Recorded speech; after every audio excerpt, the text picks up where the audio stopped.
Hello welcome back to my YouTube channel. ನಾನು ನಿಮ್ಮ ಸುಷ್ಮಾ ಮಾತಾಡ್ತಾ ಇರೋದು. ಇವತ್ತಿನ ಟಾಪಿಕ್ ಬಂದು ನಿಮ್ಮ ಪರ್ಸನ್ಸ್ ಕರೆಂಟ್ ಎನರ್ಜೀಸ್, ಅವರ ಥಾಟ್ಸ್, ಅವರ ಫೀಲಿಂಗ್ಸ್ ಏನಾಗಿದೆ ಅಂತ ಅಂದ್ಬಿಟ್ಟು ಚೆಕ್ ಮಾಡೋಣ.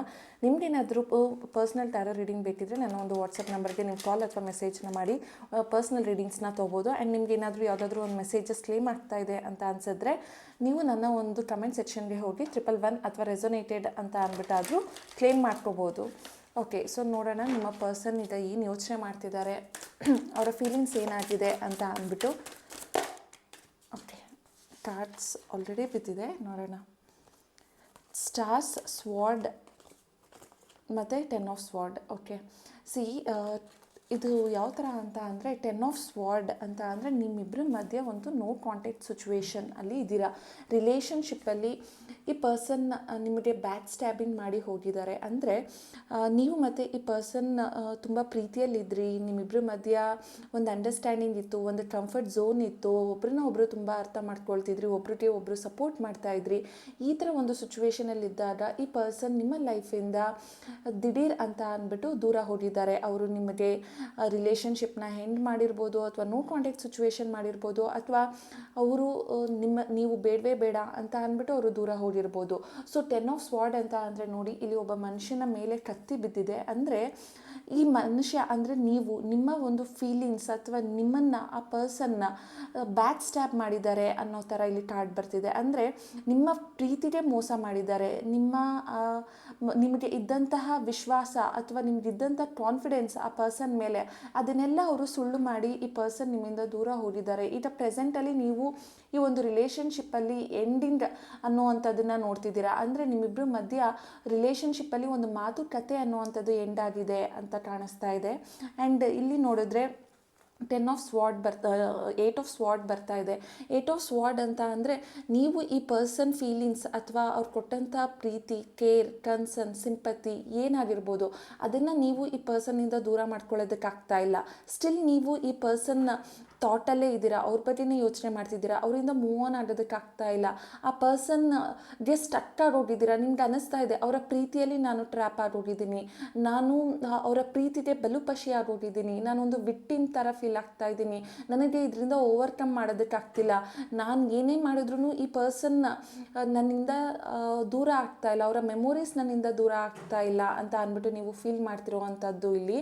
ಆ್ಯಂಡ್ ಈ ಒಂದು ನೋ ಕಾಂಟ್ಯಾಕ್ಟ್ ಸಿಚುವೇಶನ್ ಅಥವಾ ನೀವು ಏನು ಸ್ಟಕ್ ಅಂತ ಫೀಲ್ ಮಾಡ್ತಿದ್ದೀರಾ ಅದೆರಡೂ ತುಂಬ ನಿಮ್ಮನ್ನು ಸಫರ್ ಮಾಡೋ ಹಾಗೆ ಮಾಡ್ತಾ ಇದೆ. ನಿಮಗೆ ಈ ಒಂದು ಪ್ರಪಂಚದಲ್ಲಿ ಈ ಪರ್ಸನ್ ಅಷ್ಟು ಇಂಪಾರ್ಟೆಂಟ್ ನಿಮ್ಗೆ ಯಾರೂ ಇರಲಿಲ್ಲ, ಬಟ್ ಈ ಪರ್ಸನ್ನೇ ನಿಮ್ಮನ್ನು ದೂರ ಮಾಡಿ ಹೋಗಿರೋದ್ರಿಂದ ನಿಮ್ಗೆ ಅದನ್ನು ಅಕ್ಸೆಪ್ಟ್ ಮಾಡೋದಕ್ಕೂ ಆಗ್ತಾ ಇಲ್ಲ.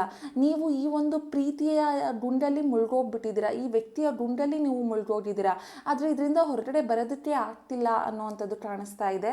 ಆ್ಯಂಡ್ ಈ ಪರ್ಸನ್ ಎನರ್ಜಿ ಪ್ರಕಾರ ಹೇಳಬೇಕು ಅಂದರೆ ಇವರು ತುಲಾ ರಾಶಿ, ಕುಂಭ ರಾಶಿ ಮತ್ತು ಮಿಥುನ ರಾಶಿ ಜಾಸ್ತಿ ಆಗಿರ್ತಾರೆ.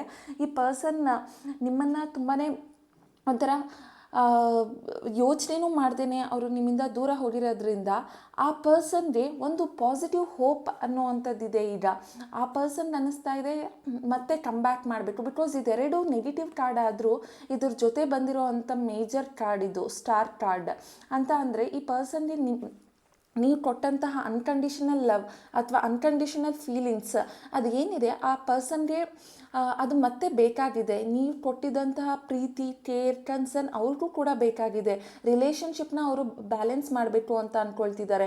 ಮತ್ತು ನಿಮ್ಮ ಒಂದು ರಿಲೇಷನ್ಶಿಪ್ಪಲ್ಲಿ ಹಾರ್ಮೋನಿ ಕ್ರಿಯೇಟ್ ಮಾಡಬೇಕು ಅಂತ ಅಂದ್ಕೊಂಡಿದ್ದಾರೆ. ಅಂದರೆ ಪ್ರೀತಿ ಮತ್ತು ಕನ್ಸರ್ನ್, ಕೇರ್ ಇದೆಲ್ಲನೂ ಅವರು ಕೂಡ ಅಪೇಕ್ಷೆ ಪಡ್ತಿದ್ದಾರೆ. ಸೊ ಈ ಒಂದು ಕಾರ್ಡ್ ಬಂದು ಕೆಲವೊಂದು ಸರಿ ಕಾರ್ಮಿಕ್ ಕಾರ್ಡ್ ಅಂತ ಕೂಡ ಹೇಳ್ತೀವಿ, ದ ಸ್ಟಾರ್ ಕಾರ್ಡ್. ಅಂದರೆ ಇದು ಕರ್ಮ. ನೀವು ಆ ಪ್ರೀತಿ ಏನೀಗ ಪಡಿತಿದ್ದೀರಾ ಅಥವಾ ಪಡೆದಿದ್ರಿ ಅದು ನಿಮಗೆ ಪ್ರೆಸೆಂಟ್ ಲೈಫದ್ದು ಅಲ್ಲ, ನಿಮ್ಮ ಪಾಸ್ಟ್ ಲೈಫಿಂದ ಬಂದಂತಹ ಪ್ರೀತಿ. ಅದಕ್ಕೆ ನೀವು ಈ ಪರ್ಸನಿಂದ ಕಂಪ್ಲೀಟಾಗಿ ದೂರ ಹೋಗೋಕ್ಕಾಗ್ತಾ ಇಲ್ಲ. ಅವ್ರು ನಿಮ್ಮನ್ನ ಬಿಟ್ಟರು ನೀವು ಅವ್ರನ್ನ ಬಿಡೋದಕ್ಕಾಗ್ತಿಲ್ಲ. ಬಿಕಾಸ್ ನಿಮಗೆ ಇನ್ನೂ ಆ ಪರ್ಸನ್ ಮೇಲೆ ಒಂದು ಫೀಲಿಂಗ್ಸ್ ಇದೆ, ಒಂದು ವ್ಯಾಮೋಹ ಇದೆ, ಒಂದು ಪ್ರೀತಿ ಇದೆ. ಆ ಪರ್ಸನ್ ನಿಮ್ಮನ್ನು ದೂರ ಮಾಡಿಕೊಂಡ್ರು ನೀವು ಅವ್ರನ್ನ ದೂರ ಮಾಡ್ಕೊಳ್ಳೋಕ್ಕಾಗದೇ ಇರೋದು ನಿಮಗೆ ಇರುವಂತಹ ಇಂದಿನ ಜನ್ಮದ ಪ್ರೀತಿ ಹೊರತು ಈ ಒಂದು ಪ್ರೆಸೆಂಟ್ ಲೈಫಲ್ಲೇ ನೀವು ಈ ಪರ್ಸನ್ನ ಪ್ರೀತಿ ಮಾಡಿದಿದ್ರೆ ಪ್ರಾಬಬ್ಲಿ ನೀವು ಇಷ್ಟೊತ್ತಿಗೆ ಆಲ್ರೆಡಿ ಮೂವ್ ಆನ್ ಆಗೋಗ್ಬಿಡ್ತಿದ್ರಿ. ಬಟ್ ಆಗ್ತಾ ಇಲ್ಲ, ಬಿಕಾಸ್ ಸ್ಟಾರ್ ಕಾರ್ಡ್ ಹೇಳ್ತಾ ಇದೆ ನಿಮ್ಮ ಮತ್ತು ಅವರ ಮಧ್ಯ ಇರೋದು ಪ್ರೆಸೆಂಟ್ ಲೈಫ್ ಪ್ರೀತಿ ಅಲ್ಲ, ಇದೊಂದು ಪಾಸ್ಟ್ ಲೈಫ್ ಪ್ರೀತಿ ಅಂತ ಅಂದ್ಬಿಟ್ಟು. ಬೇಕಾದರೆ ನೀವು ಈ ಒಂದು ಕಾರ್ಡ್ನು ಕೂಡ ನೋಡ್ಬೋದು. ಪಾಸ್ಟ್ ಲೈಫ್ಗೆ ಕನೆಕ್ಟ್ ಮಾಡಿದ್ರೆ ನಿಮ್ಮ ಒಂದು ಡೆತ್, ಪಾಸ್ಟ್ ಹಿಂದಿನ ಜೀವನದಲ್ಲಿ ನಿಮ್ಮ ಒಂದು ಡೆತ್ ಆದಮೇಲೆ ನೀವು ಈ ಪರ್ಸನ್ ಗುಂಡಲ್ಲೇ ಇದ್ರಿ, ಅವ್ರ ಬಗ್ಗೆನೇ ಯೋಚನೆ ಮಾಡ್ತಿದ್ರಿ. ಸೊ ಪ್ರೆಸೆಂಟ್ ಲೈಫಲ್ಲಿ ನೀವು ಈ ಪರ್ಸನ್ಗೆ ಕನೆಕ್ಟ್ ಆಗಿದ್ದೀರಾ ಅನ್ನೋ ಥರನೂ ಇದು ಬರುತ್ತೆ. ಸೊ ಇದು ಪಾಸ್ಟ್ ಲೈಫ್ ರಿಲೇಷನ್ಶಿಪ್ ಕೂಡ ಆಗಿರುವಂತಹ ಚಾನ್ಸಸ್ ಇದೆ.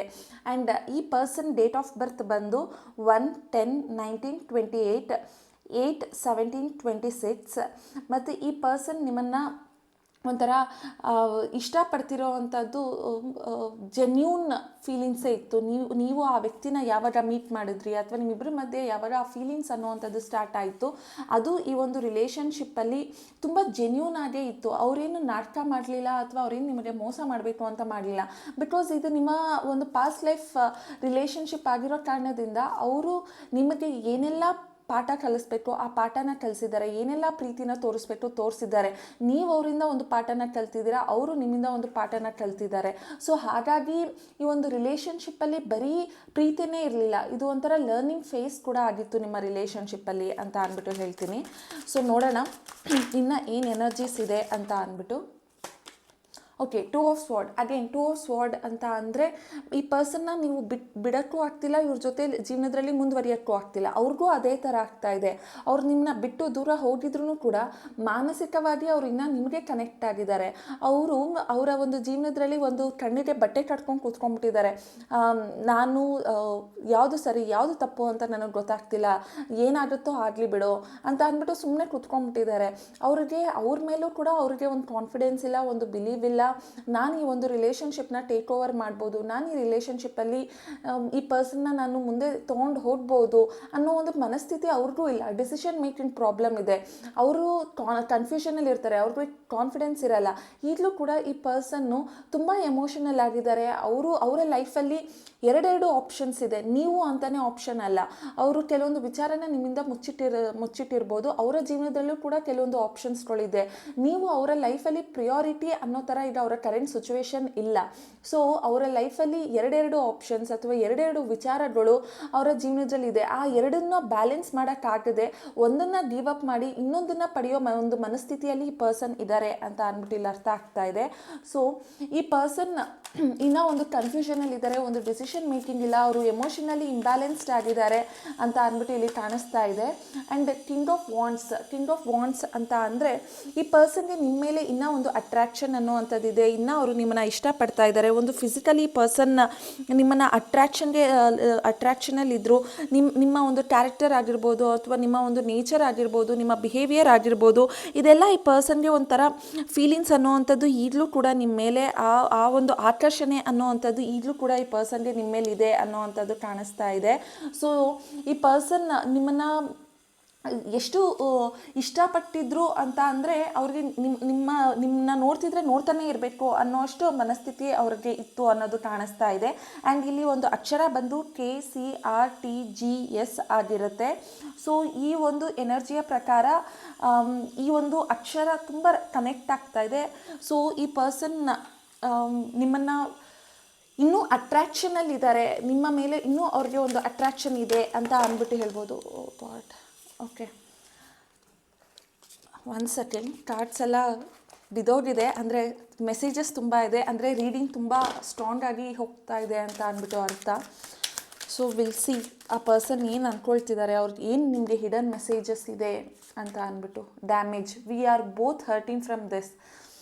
ಅವ್ರಿಗೆ ಅನ್ನಿಸ್ತಾ ಇದೆ ಈ ಒಂದು ನೋ ಕಾಂಟ್ಯಾಕ್ಟ್ ಸಿಚುವೇಶನ್ ಅವ್ರಿಗೂ ಬೇಜಾರು ಮಾಡಿಸ್ತಾ ಇದೆ, ನಿಮಗೂ ಬೇಜಾರು ಮಾಡಿಸ್ತಾ ಇದೆ.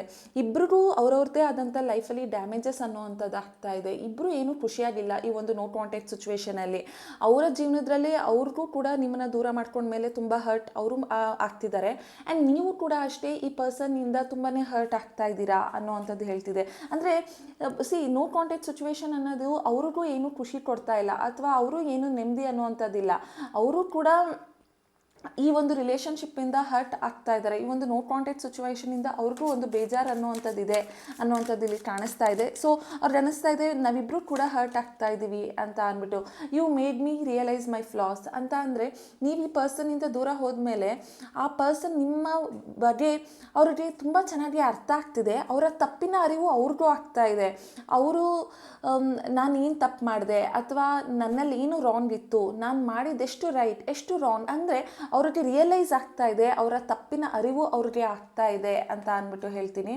ಸೊ ಈ ಪರ್ಸನ್ ನಿಮ್ಮನ್ನು ದೂರ ಮಾಡ್ಕೊಂಡ್ಮೇಲೆ ಅವರ ಜೀವನದಲ್ಲಿ ಅವ್ರು ಮಾಡಿದ ಮಿಸ್ಟೇಕ್ಗಳೆಲ್ಲ ಅವರ ಕಣ್ಮುಂದೆ ಬರ್ತಾ ಇದೆ ಅಂತ ಅಂದ್ಬಿಟ್ಟು. Escape I left when things got hard. So ಅವ್ರು ಅಂತಿದ್ದಾರೆ, ಯಾವಾಗ ಸಿಚುವೇಶನ್ ಕಷ್ಟ ಅಂತ ಅನ್ನಿಸ್ತು, ಯಾವಾಗ ನನಗೆ ನಿನ್ನನ್ನು ನಿಭಾಯಿಸೋಕ್ಕಾಗಲ್ಲ ಅಥವಾ ನಿನ್ನ ಪ್ರೀತಿ ನನಗೆ ಸಾಕು ಅಂತ ಅನ್ನಿಸ್ತು, ಅಥವಾ ನೀನು ತುಂಬ ಪ್ರೀತಿಸ್ತೀರಿ, ಆ ಪ್ರೀತಿನ ತೊಗೊಳ್ಳೋ ಶಕ್ತಿ ನನ್ನಲ್ಲಿಲ್ಲ ಅಂತ ಅಂದ ಕ್ಷಣ ನಾನು ನಿನ್ನಿಂದ ಎಸ್ಕೇಪ್ ಆಗೋದಕ್ಕೆ ಟ್ರೈ ಮಾಡಿದೆ, ನಾನು ನಿನ್ನಿಂದ ದೂರ ಆಗೋದಕ್ಕೆ ಟ್ರೈ ಮಾಡಿದೆ, ನಿನ್ನನ್ನು ಸಡನ್ನಾಗಿ ಅರ್ಧ ದಾರಿಯಲ್ಲೇ ಬಿಟ್ಟು ನಾನು ಓಡಿ ಬಂದ್ಬಿಟ್ಟಿದ್ದೀನಿ ಈ ಜೀವನ ಅನ್ನೋದ್ರಲ್ಲಿ. ಸೊ ನೀನು ನನಗೇನೆಲ್ಲ ಕೊಟ್ಟಿರ್ಬೋದು, ಏನೆಲ್ಲ ಪ್ರೀತಿಸಿರ್ಬೋದು, ಅಥವಾ ನೀನು ನನಗಾಗಿ ಏನೆಲ್ಲ ಮಾಡಿರ್ಬೋದು, ಆದರೆ ನನಗೆ ಅದು ಸಫಕೇಟ್ ಮಾಡೋ ಒಂದು ಟೈಮಲ್ಲಿ ನಾನು ನಿನ್ನನ್ನು ದೂರ ಮಾಡ್ಕೊಂಡಿದ್ದೀನಿ ಅಂತ ಅಂದ್ಬಿಟ್ಟು ಅವ್ರಿಗೆ ಅನ್ನಿಸ್ತಾ ಇದೆ. ಸೊ ನಿಮ್ಮ ಅತಿಯಾದ ಪ್ರೀತಿನೂ ಕೂಡ ಅವ್ರಿಗೆ ಒಂದು ಸಫಕೇಷನ್ ಆಗಿರ್ಬೋದು. ಯಾವಾಗ ವಿಚಾರಗಳು ಅವರ ಕೈ ಮೀರಿ ಹೋಗ್ತಿದೆ, ನನಗೆ ಹ್ಯಾಂಡಲ್ ಮಾಡೋಕ್ಕಾಗಲ್ಲ ಅಂತ ಅಂದಾಗ ಆ ಪರ್ಸನ್ ನಿಮ್ಮಿಂದ ದೂರ ಹೋಗೋದಕ್ಕೆ ಟ್ರೈ ಮಾಡಿದ್ದಾರೆ ಅಂತ ಕಾಣಿಸ್ತಾ ಇದೆ. ಮತ್ತು ಇಲ್ಲಿ I am still trying to heal, ಇದು ನಿಮ್ಮ ಫೀಲಿಂಗ್ ಆಗಿದೆ. ಆ ಪರ್ಸನ್ ದೂರ ಹೋಗಿ ನಿಮಗೆ ಮೋಸ ಮಾಡಿರ್ಬೋದು, ಅಥವಾ ನೋ ಕಾಂಟ್ಯಾಕ್ಟ್ ಸಿಚುವೇಶನ್ ಹೋಗಿರ್ಬೋದು, ಅಥವಾ ಒಂದು ಪರಿಸ್ಥಿತಿ ನಿಮ್ಮನ್ನು ಆ ವ್ಯಕ್ತಿನ ದೂರ ಮಾಡೋ ಹಾಗೆ ಮಾಡಿರ್ಬೋದು. ಆದರೆ ನೀವಿನ್ನೂ ಈ ಪರ್ಸನ್ ನೆನಪಿಂದ ಹೊರಗಡೆ ಬಂದಿಲ್ಲ, ನೀವಿನ್ನೂ ಹೀಲ್ ಆಗ್ತಾ ಇಲ್ಲ, ಹೀಲಿಂಗ್ ಎನರ್ಜಿ ಅನ್ನೋದು ಕಾಣಿಸ್ತಾ ಇಲ್ಲ. ನೀವು ತುಂಬ ಸಫರ್ ಮಾಡ್ತಿದ್ದೀರಾ, ಅಳ್ತಿದ್ದೀರಾ, ಬೇಜಾರು ಮಾಡ್ಕೊಳ್ತಿದ್ದೀರಾ, ಊಟ ಮಾಡ್ತಿಲ್ಲ, ನಿದ್ದೆ ಮಾಡ್ತಿಲ್ಲ, ಆ ಪರ್ಸನ್ ನೆನಪಲ್ಲೇ ಇದ್ದೀರಾ, ನನಗೇನೋ ಮಾಡಿಸ್ಬಿಟ್ಟಿದ್ದಾರೆ, ನನಗೇನೋ ಆಗೋಗ್ಬಿಟ್ಟಿದೆ, ಈ ಥರ ಒಂದು ಯೋಚನೆಯಲ್ಲೇ ನೀವಿದ್ದೀರಾ, ನಿಮ್ಮನ್ನು ನೀವು ಹೀಲ್ ಇನ್ನೂ ಮಾಡ್ಕೊಂಡಿಲ್ಲ ಅನ್ನೋವಂಥದ್ದು ಕಾಣಿಸ್ತಾ ಇದೆ. ಆ್ಯಂಡ್ ಲಾಸ್ಟ್ ಒಂದು ಕಾರ್ಡ್ ನೋಡೋಣ. ಓಕೆ, ಇರ್ರೀಪ್ಲೇಸಬಲ್ ಅಂತ ಬರ್ತಾ ಇದೆ. ಅಂತ ಅಂದರೆ ಈ ಪರ್ಸನ್ ನಿಮ್ಮಿಂದ ದೂರ ಹೋದರು, ನೀವು ಈ ಪರ್ಸನ್ ಲೈಫಿಂದ ದೂರ ಹೋದರು, ನಿಮ್ಮಿಬ್ಬರಿಗೆ ನೀವು ಕೊಟ್ಟಂಥ ಈ ಒಂದು ರಿಲೇಷನ್ಶಿಪ್ಪಲ್ಲಿದ್ದಂಥ ಒಂದು ಸ್ಥಾನ ಆ ವ್ಯಕ್ತಿಗೆ ನೀವಿನ್ಯಾರಿಗೂ ಕೊಡೋದಕ್ಕಾಗಲ್ಲ. ಆ ವ್ಯಕ್ತಿನೂ ಅಷ್ಟೇ ನಿಮಗೆ ಕೊಟ್ಟಂಥ ಸ್ಥಾನನ ಇನ್ಯಾರಿಗೂ ಕೊಡೋಕ್ಕಾಗಲ್ಲ. ನಿಮ್ಮ ಪ್ರೀತಿ ಆ ವ್ಯಕ್ತಿ ಲೈಫಲ್ಲಿ ಅವ್ರನ್ನ ತುಂಬ ಚೇಂಜ್ ಮಾಡಿದೆ, ಅವ್ರಿಗೆ ತುಂಬ ಪಡ್ಕೊಳ್ಳೋ ಹಾಗೆ ಮಾಡಿದೆ, ಅವ್ರಿಗೆ ತುಂಬ ಅರ್ಥನೂ ಕೂಡ ಆಗಿದೆ. ನೀವು ಏನು, ನೀವೆಂಥವರು, ನಿಮ್ಮ ಜೀವನದಲ್ಲಿ ನಿಮಗೆ ಅವ್ರು ಎಷ್ಟು ಇಂಪಾರ್ಟೆಂಟು, ಅವರು ನಿಮ್ಗೆ ಅಷ್ಟೇ ಇಂಪಾರ್ಟೆಂಟ್. ಸೊ ನಿಮ್ಮಿಬ್ಬರ ಪ್ರೀತಿ ಒಂಥರ ಬೇರೆಯವ್ರು ಯಾರೂ ಕೂಡ ಅದನ್ನು ಮ್ಯಾಚ್ ಮಾಡೋದಕ್ಕಾಗಲ್ಲ. ಸೊ ಅವ್ರು ಅಂತಿದ್ದಾರೆ, ನಿನ್ನನ್ನು ಯಾರೂ ಕೂಡ ರೀಪ್ಲೇಸ್ ಮಾಡೋದಕ್ಕಾಗಲ್ಲ, ನೀನು ಇರ್ರೀಪ್ಲೇಸಬಲ್ ಪರ್ಸನ್ ಅಂತ ಅಂದ್ಬಿಟ್ಟು ಅವ್ರು ಫೀಲ್ ಮಾಡ್ತಿದ್ದಾರೆ. ನೀವು ಕೂಡ ಹಾಗೆ ಫೀಲ್ ಮಾಡ್ತಿದ್ದೀರಾ ಅನ್ನುವಂಥದ್ದು ಇಲ್ಲಿ ಕಾಣಿಸ್ತಾ ಇದೆ. ಸೊ ಈ ಒಂದು ರೀಡಿಂಗ್ ನಿಮ್ಗೆ ಏನಾದರೂ ರೆಸೊನೇಟ್ ಆಗಿದ್ದರೆ ನನ್ನ ಒಂದು ಕಮೆಂಟ್ ಸೆಕ್ಷನಲ್ಲಿ 111 ಅಂತ ಅಂದ್ಬಿಟ್ಟು ಟೈಪ್ ಮಾಡಿ. Thank you.